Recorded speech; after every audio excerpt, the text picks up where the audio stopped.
Yo, what's up guys? Parnellyx. We're back with episode 2 of the hunt for 1000 LP.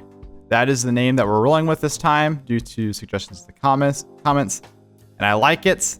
I actually was thinking of the name, but I think I don't know, my grammar was off or something, because initially when I was trying to think of titles, I was thinking like the hunt to 1000 LP, I think, and that sounded weird, but I just needed to change the 2 to a 4, and it just is so much better. So yeah, anyways, that is the name that we're sticking with for this series. So yeah, also for this video, I do want to mention that it's a little bit chaotic the way that this video is put together. Not how I'd like it to be, because the games were constructed, like the games were played across like 4 or 5 days, and I want to have all these games be played like in 1 or 2 days basically. But I was having some sleep problems, so I don't even remember some of these games really, so I had to briefly rewatch them a little bit to figure out what's going on before doing the commentary of this video. But yeah, it was really hard to put this video together, and it's not exactly how I'd like it to be. For future hunt for 1000 LP videos, I would like to have have 1 or 2 feature games in the video and have the other games be briefly talked about. So like if I'm playing like five games, 4 of the games will maybe just be me just briefly talking about what's going on over the course of a couple minutes, and then for the last game, it'll be like an actual 8-minute highlight of everything that went on in the game and talking about the game and stuff like that. But so that's a style that I want to try. Not worse, we're trying with this video. So anyways, on to this video. I should mention that this one was played on stream. I will try to get some of the games on stream. Still trying to dabble with what's happening, but this game, as you can see, was going really well at the start. I'm smurfing right there on that Elise. Had no idea what the hell was going to happen to her there, but the game quickly turned into a disaster. If people on my stream saw this, my top laner got like 5 solo kills. He was fed out of his mind. I was really strong, but it was just like a case of our. Oh yeah, this game basically our Ezreal was he was having a temper tantrum, and it's the case where one person in your team just tilts out of his mind even though you're winning, and it's just one of those games. You guys all know what I'm talking about, so it was really unlucky. But moving on to the next game, I am actually pretty tilted. I will say for the course of basically all the games in these videos, or in this video, I am tilted for majority of them. I was on a loss streak, as we mentioned in the last video, and it started to continue here. So my play was not good. Essentially what I needed to do, so usually what I do when I'm tilted is I do try to mute chat and focus on myself, but I didn't exactly do that this time. That contributes to my tilt, and I know it contributes to my tilt, but I keep doing it. So it's a real big problem that I need to fix. Basically, I just need to, basically what ends up happening is my teammates will be gank my lane. It'll be a terrible lane for me to get. It'll be a terrible gank opportunity, and I'll gank the lane anyways because I'm just really tilted and I'm forcing plays, and I just end up tilting more because my teammate wanted me to do something stupid that I knew was stupid, and it's just pretty bad.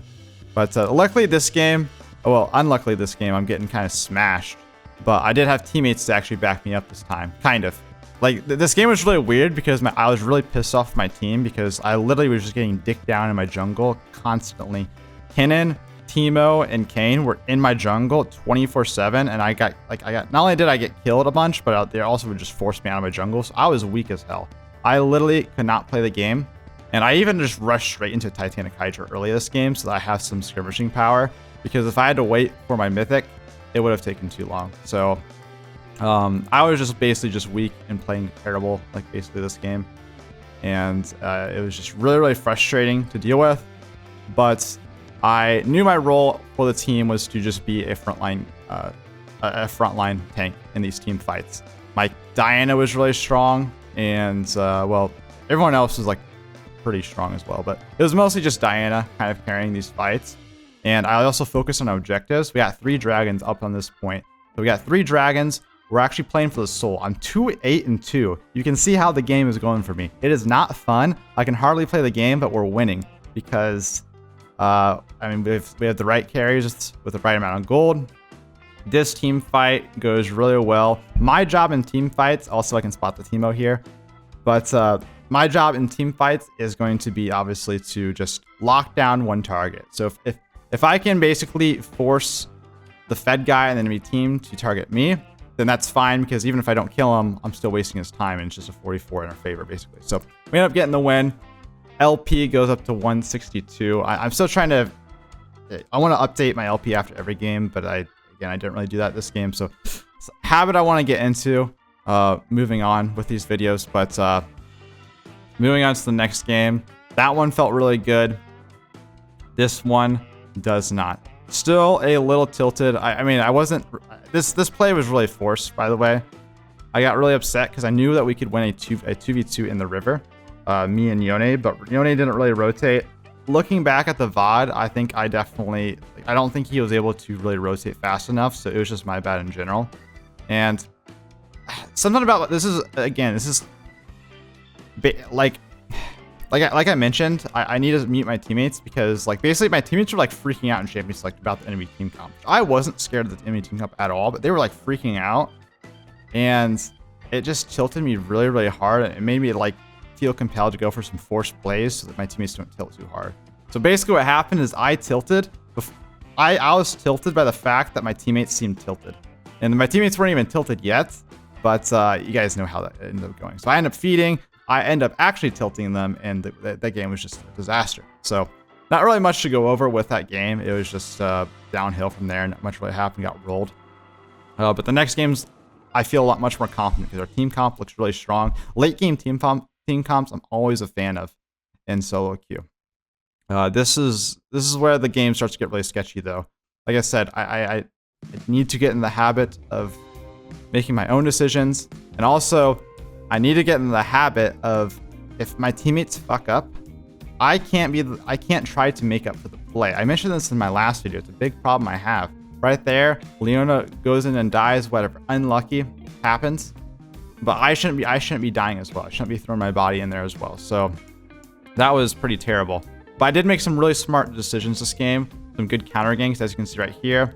I path top lane because I expected Lee Sin to die. They actually just like straight up like ignore me, which I thought was really fucking weird. But this leads into me getting two kills here, and it's supposed to be in a really good spot in the game. Like I mentioned, we are a late game comp, so if we get ahead this game, and honestly, if we're even this game, we are fine. The only one I'm really worried about is a Fed Riven, and well, just getting rolled in general. Another good counter gank, as you can see right here.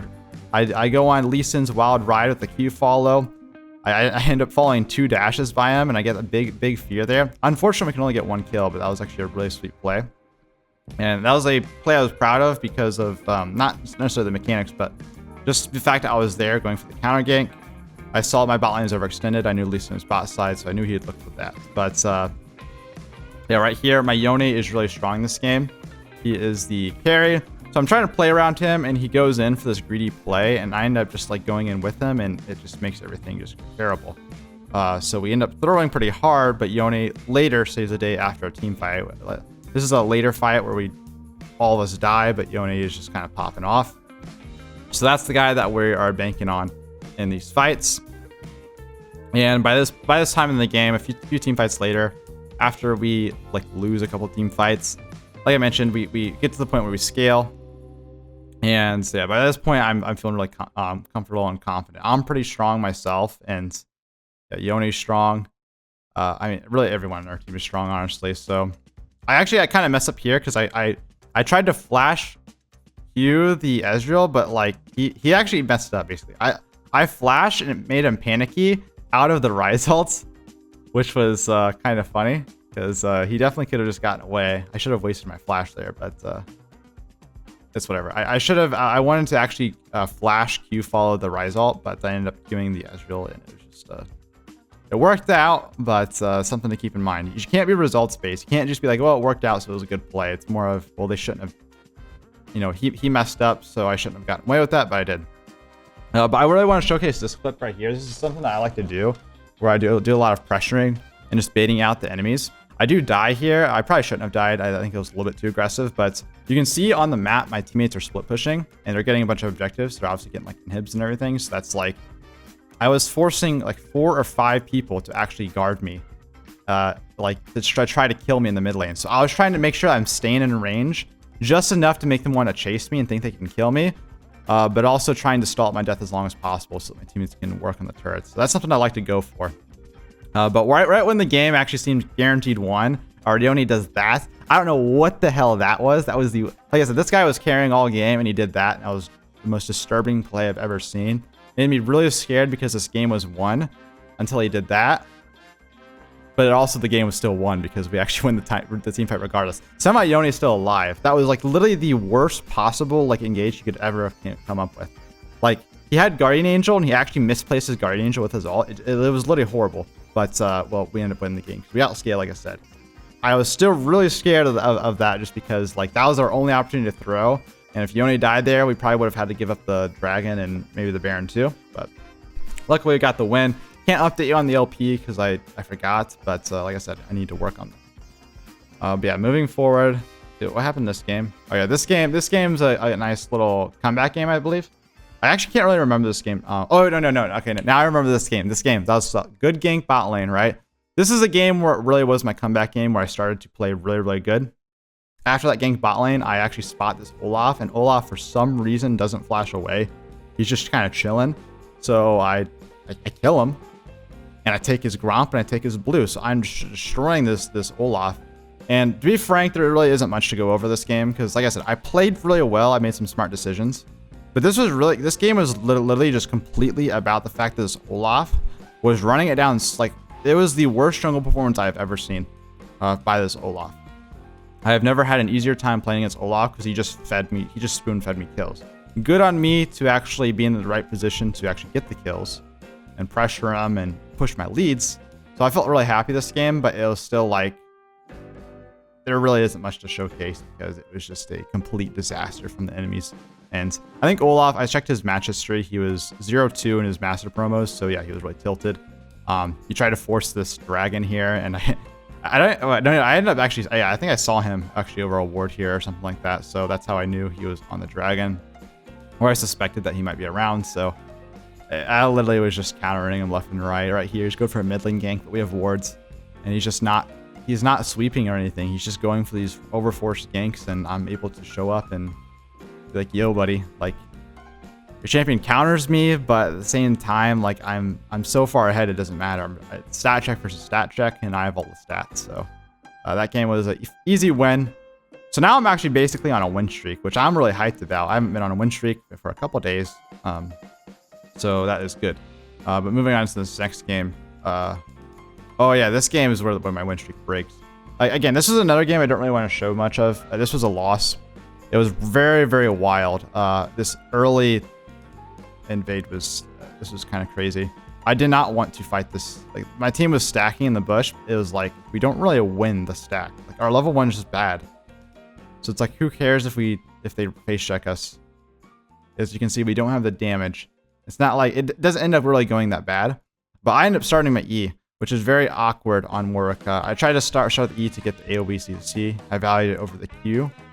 I'm not sure which was better here. Usually I think E start is good in those situations, but I don't know. I feel like we probably needed the damage.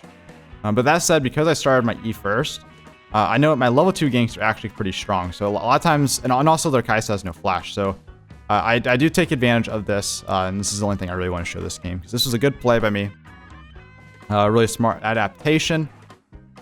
But the game was just so wild. It was just one of those games where my teammates get solo killed every 30 seconds in lane, and there's nothing really interesting to show. So we'll move on to the last game of the day, where we have a Twitch Yuumi lane. And I know with Twitch Yuumi lane, I want to get Twitch Yuumi ahead, so I'm completely focused on them this game. Although I believe that they're not really strong early on. They do die a little bit, but despite us getting like an early disadvantage with my teammates getting caught, this Twitch says that we can actually fight this dragon, which I didn't really believe, but I went with it, and holy hell, we actually won this dragon. This Twitch actually popped off in the fight. I think he got his Nashor's Tooth power spike, and I was feeling it this game, and I got really, really strong. And this was me back in form, so I was really happy with how this game has basically been. But as you can see, our really gets caught before our dragon is spawning. And that was really sketchy, but I'm really smart here to go for a pick onto the graves. Burn out the Shinal as well. And I actually don't remember the state of the game here, but the enemy team was forcing a Baron, obviously because they were behind. Twitch makes a good stop on them, and even though he does die to the Malzahar, it gets beaten down.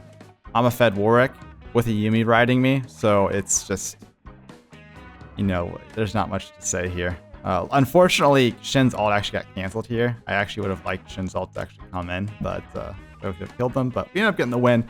And at the end of this, we actually end up back in Grandmaster at 203 LPs. So I'm feeling good, and we're back on track. So yeah. Anyways, see you guys next episode.